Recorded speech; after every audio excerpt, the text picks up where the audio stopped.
I've always believed that birthdays were meant to be special, a day where, no matter what, you were seen. That's probably why my 18th birthday stands out in my memory like a sharp, cold wind against the glassy calm of everything that came before. I can still remember that morning so clearly, as if I'm replaying an old film in my mind. The way the sunlight crept through my bedroom window, casting golden squares on the hardwood floor of our old brownstone house on the Upper West Side of Manhattan. Our street was quiet except for the distant hum of taxis and the faint melody of a saxophone from a busker down on Broadway. I woke up that morning feeling a mix of anticipation and nerves. 18 is supposed to mean something: freedom, adulthood, a foot in the real world. My heart was pounding with hope. Maybe for once things would be different. Maybe my mother would look at me the way she looked at my younger sister Sarah. Maybe my father would stop long enough to really see me. I lay in bed for a moment, savoring that hope, before I pulled on my favorite jeans and tiptoed downstairs. The scent of coffee greeted me first, rich and inviting. My mother Linda was already bustling around the kitchen, her phone pressed between her ear and her shoulder as she scribbled notes on a pad. Yes, the pink balloons, not the white ones. Sarah prefers pink. And make sure the cake says Sweet 16 with her name in gold icing. She didn't look up as I entered, but I watched her for a moment. Her blonde hair swept up in a messy bun, her eyes full of energy. I opened my mouth to say good morning, but she waved me off impatiently. Not now, Aisha, I'm busy. I tried to smile, tried to tell myself it was just the morning rush. But then I saw the decorations spilling out of plastic bags on the dining table: ribbons, confetti, fancy candles. All pink, all pastel, all for Sarah. I glanced at the calendar pinned to the fridge. Today was my 18th birthday. But tomorrow would be Sarah's 16th. In our house, it seemed, Sweet 16 was a much bigger deal. My father Thomas arrived a few minutes later, briefcase in hand, tie crooked as always. He pecked my mother on the cheek and tousled Sarah's hair, who was sitting at the counter already dressed in a new pink dress. I sat down quietly and poured myself some orange juice. When my dad finally noticed me, he just smiled tiredly and said, "Morning, kiddo." I waited, holding my breath, waiting for the words, "Happy birthday, Aisha." They never came. I spent most of the morning watching the preparations unfold around me, feeling smaller and smaller as every hour passed.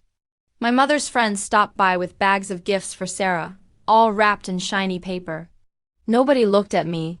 Sarah herself was glowing with excitement, babbling about her party, the guest list, and the DJ her parents had hired. I watched her, and I couldn't even bring myself to feel angry with her. Sarah was my little sister. She was bubbly and beautiful, everyone's favorite, and I loved her even when I envied her. It wasn't her fault. But I kept hoping that anyone would remember. I tried, at lunch, to hint at my day. "Did you know I'm officially an adult today?" I said, forcing a laugh. My father glanced at me over his newspaper, then smiled distractedly. "That's right.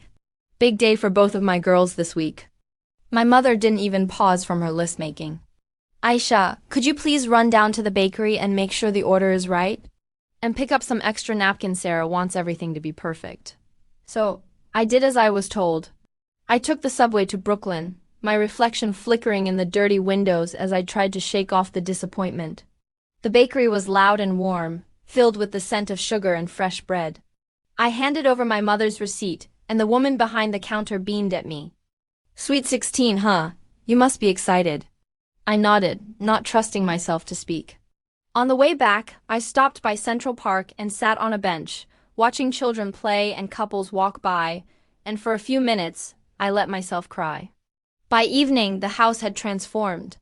Balloons floated on the ceiling, tables were covered with glittering pink cloths, and a banner reading "Happy Sweet 16, Sarah" stretched across the living room.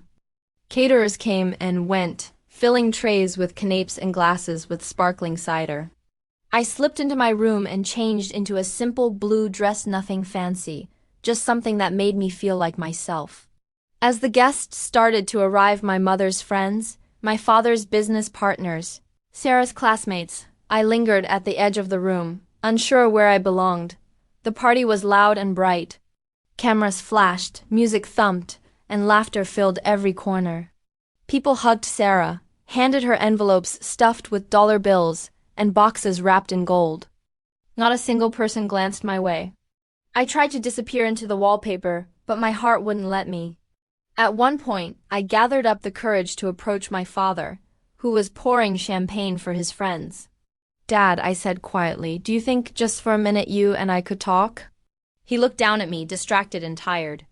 "Aisha, can we do this later? Your mother needs me. It's a big night for Sarah." His words stung, and I realized then that I was completely alone, even in a room full of people I'd known my whole life. Later, as the party wound down, I found myself in the hallway near the staircase. The noise from the living room was muffled, as if the walls were closing in.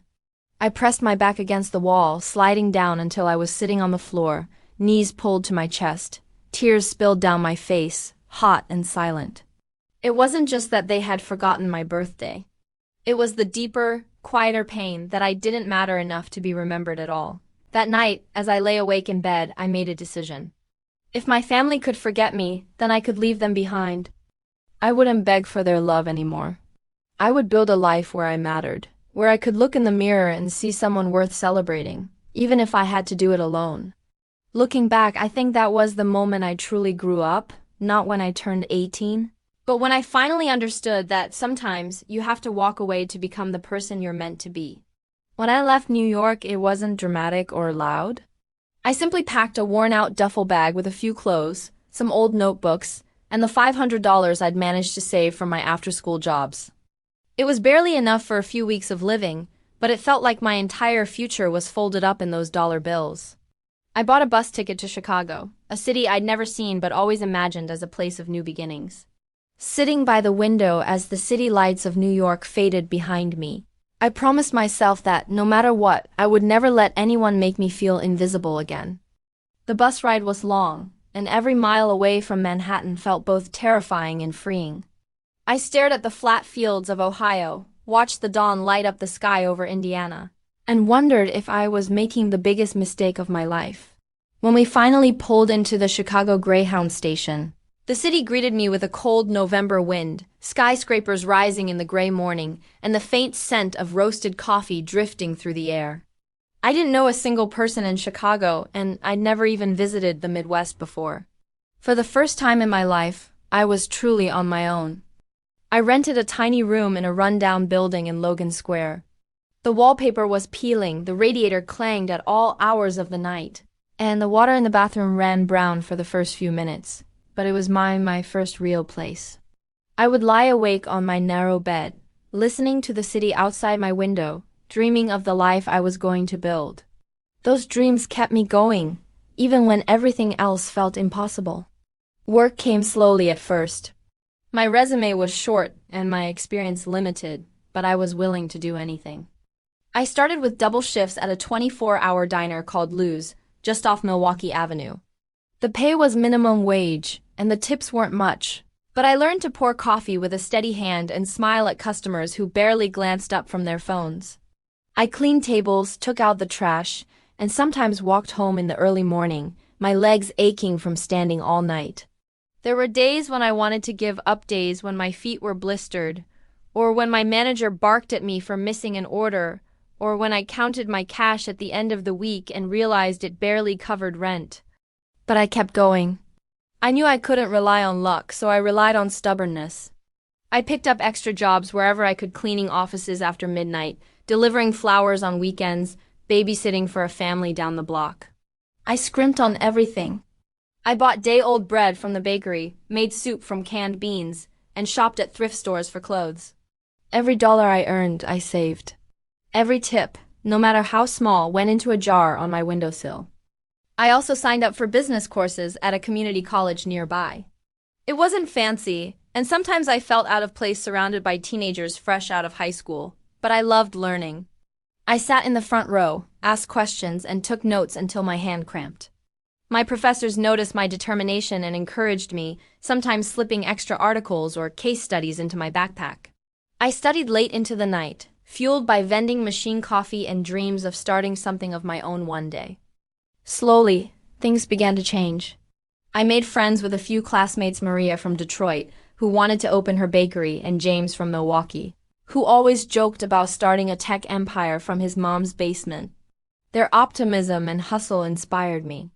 We'd meet in the library and brainstorm business ideas over cheap pizza, making each other promise that we'd never let our dreams get small, just because our beginnings were humble. By the time I turned 23, I had moved to a slightly bigger apartment in Uptown, still modest but with a view of the city lights from my window. I'd started working at a small software firm during the day, answering phones at first and then moving up to a junior developer role after I taught myself to code. It was hard sometimes. I felt like I was always a step behind, learning on the fly, afraid that someone would notice I was just a kid from New York who didn't belong. But with each passing day, my confidence grew. I saw how technology could solve problems for real people, like the real estate agent who needed a better way to track her listings or the florist who wanted to accept online orders. The more I learned, the more I believed I could build something of my own. So, at 25, I took the biggest risk of my life.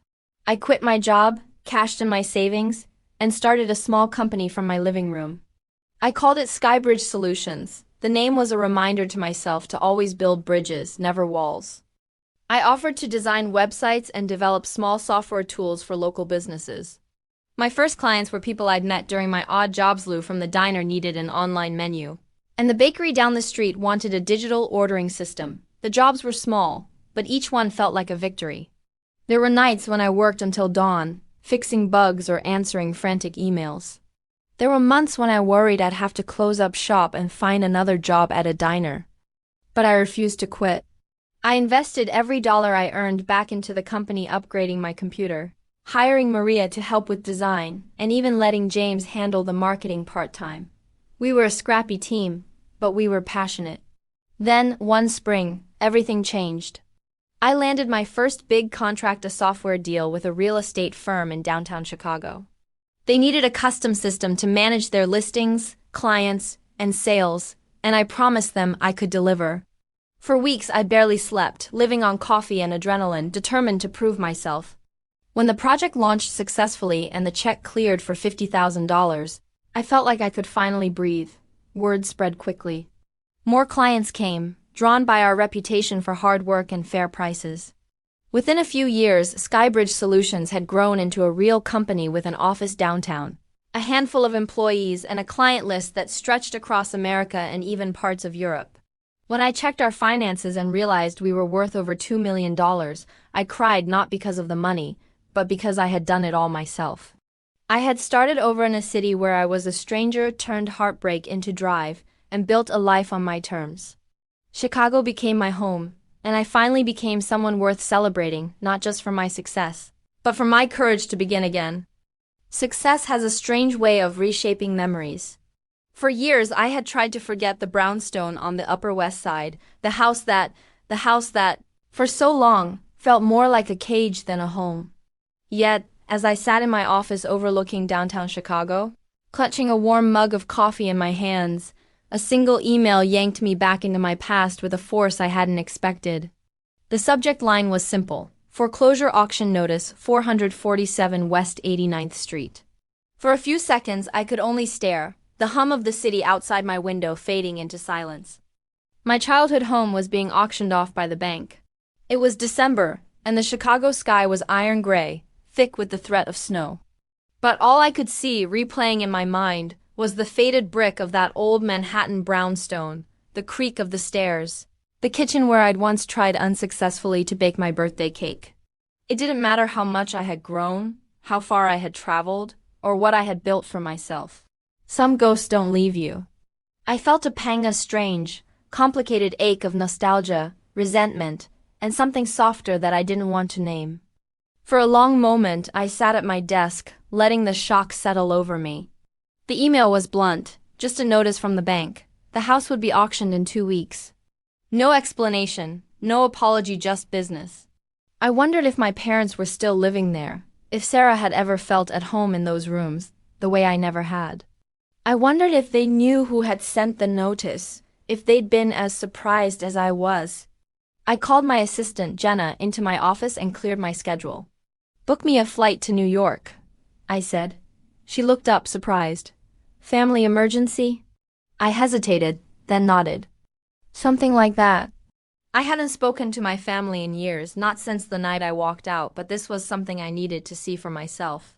The flight to New York was quiet and uneventful, the city's winter skyline a stark contrast to the glittering lights of Chicago. As the cab wound its way through Central Park and up the west side, I watched the world pass by, old memories swirling in my chest.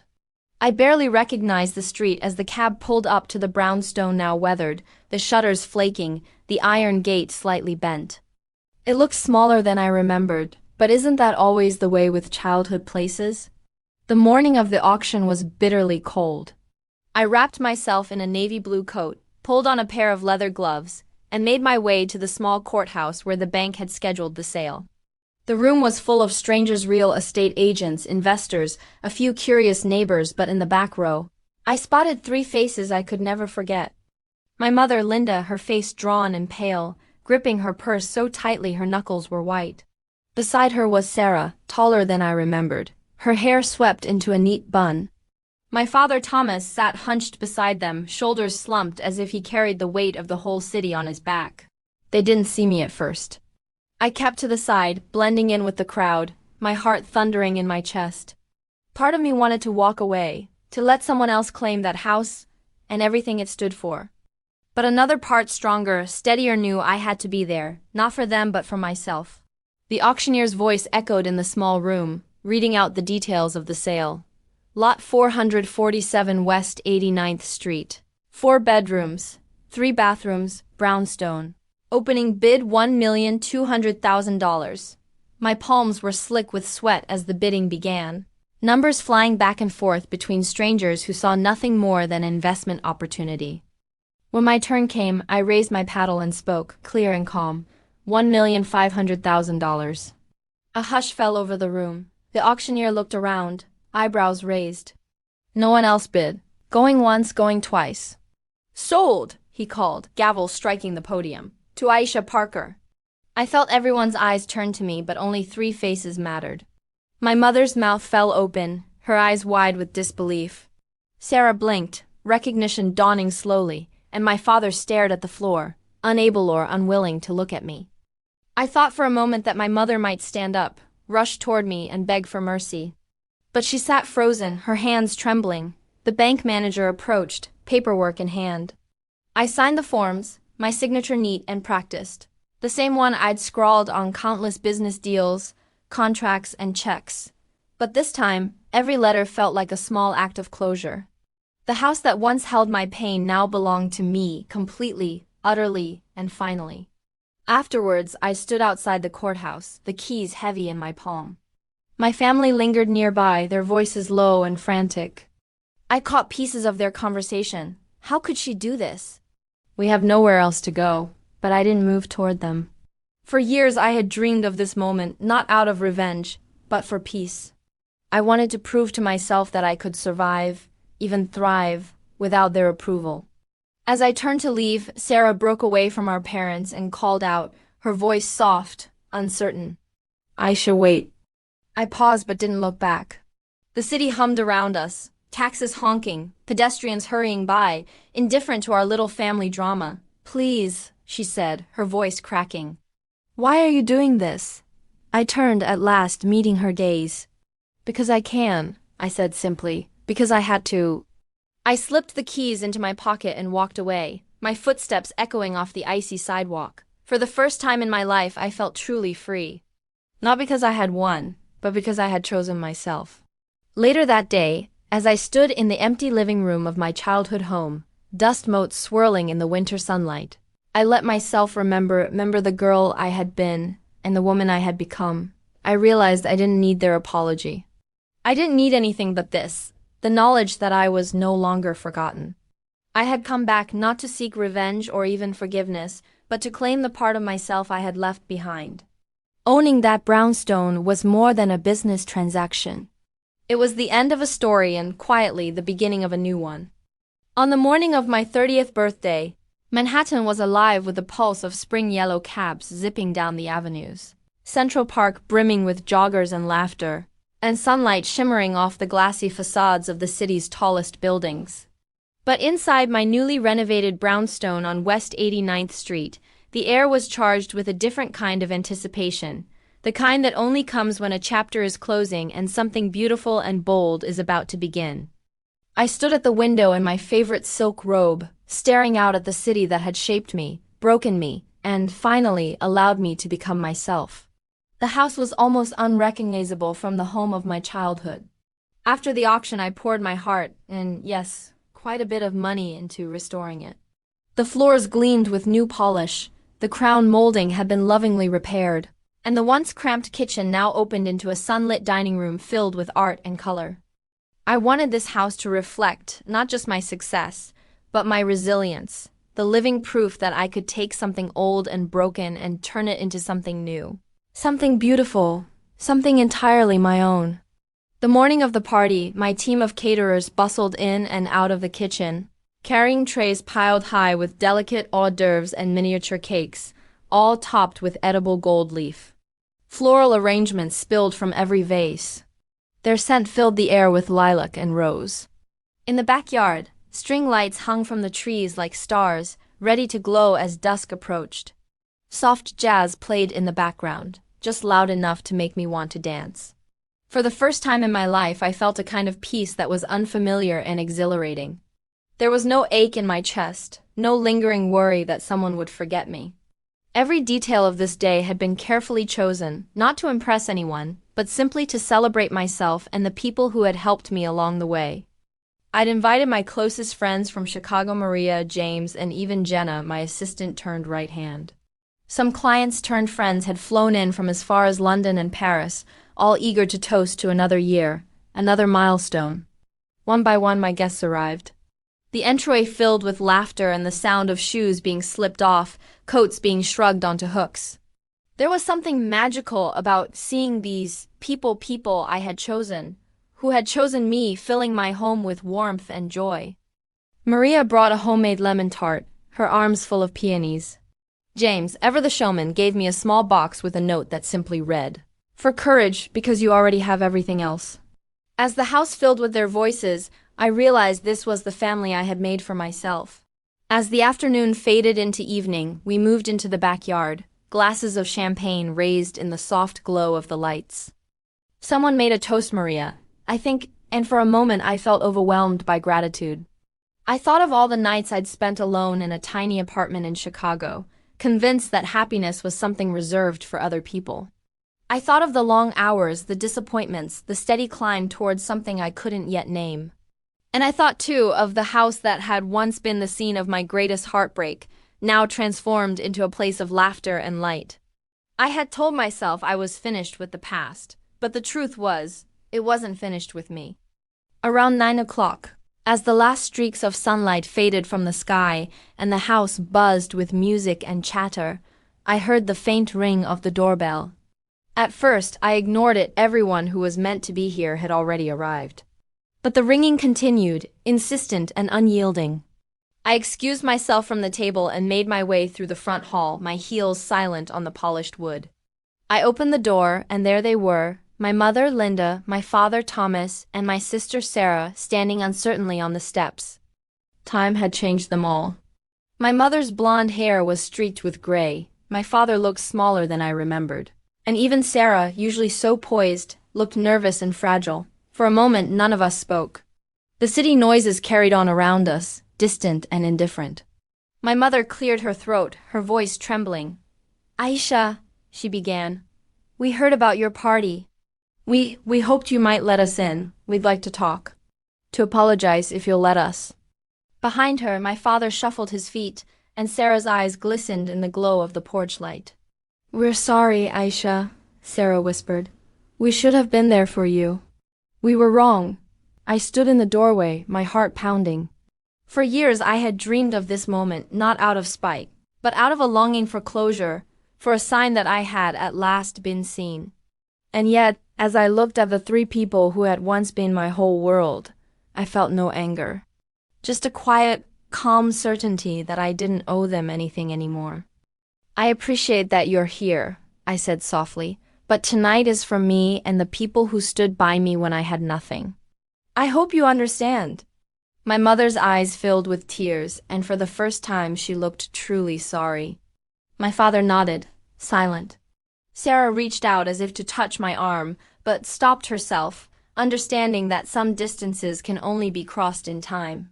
I closed the door gently, not out of cruelty, but out of self-respect. I had finally learned that forgiveness, like love, was something I could choose to give or keep. Tonight, I chose to give it to myself. Returning to the party, I found my friends waiting for me, concern etched on their faces. I smiled, lifting my glass in a silent toast. The music swelled, laughter bubbled up again, and the house glowed with life. As midnight approached, I looked out over the garden, the city lights twinkling beyond the trees, and felt an unshakable joy. My story, once shadowed by neglect and loss, had become something bright, fierce, and my own. I had come home not to my family but to myself. And that, I realized, was the greatest celebration of all.